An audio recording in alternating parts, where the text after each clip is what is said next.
अस्सलाम वालेकुम। आज हम बनाएंगे कड़ी पकोड़ा। कड़ी पकोड़ा खट्टी दही, बेसन और घरेलू मसाले से तैयार की जाती है। ये बहुत ही आसानी से बनने वाली डिश है जिसका जायका लाजवाब होता है। तो कड़ी पकोड़ा बनाने के लिए सबसे पहले हमने 1 किलो दही लिया। इसको अच्छे से मिक्स करेंगे और इसमें 1 पाव बेसन शामिल करके इसको अच्छे से मिक्स करेंगे ताकि दही और बेसन एक जान हो जाए। अब हम इसमें थोड़ा सा पानी शामिल करेंगे, जिसको एक बड़ी देचकी में निकाल लेंगे। हम बढ़कर इसमें 1 देचकी और पानी की शामिल करेंगे और स्पाइसेस में हम इसमें 3 चम्मच लाल मिर्च, 2 चम्मच हल्दी, 2 चम्मच भरकर नमक, 1 चम्मच ज़ीरा, 1 चम्मच चिली फ्लेक्स और 1 चम्मच साबुत धनिया शामिल करेंगे और इसको अच्छे से मिक्स करेंगे और तब तक चमचा हिलाते रहेंगे जब तक कड़ी को उबाल ना आ जाए। अब कड़ी को उबाल आ चुका है, हम इसको 2 से 3 घंटे के लिए पकाएंगे। जब तक कड़ी पकेगी दूसरी तरफ हम पकोड़ों का मिक्सचर तैयार करेंगे।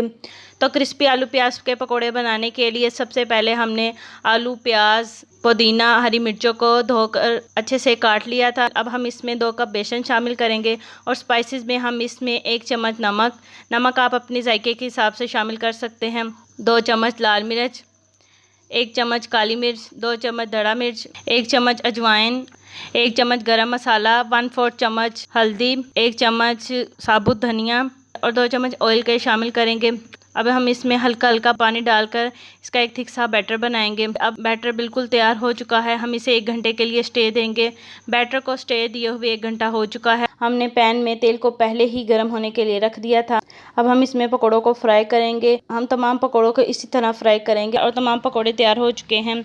अब कड़ी को पकते हुए 3 से 4 घंटे हो चुके हैं। हम इसमें तैयार किए हुए तमाम पकोड़े शामिल करके इसको अच्छे से मिक्स करेंगे।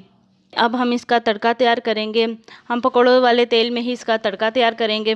हमने पकोड़ों वाले तेल में ही एक प्याज को शामिल किया और इसको लाइट ब्राउन करेंगे। अब प्याज अच्छे से ब्राउन हो चुका है, हम इसमें 1 चम्मच अजवाइन शामिल करके कड़ी को तड़का लगाएंगे और इसको अच्छे से मिक्स करेंगे। अब तैयार है मज़ेदार कड़ी पकोड़ा। इसका जायका चावलों और रोटी के साथ लाजवाब लगता है।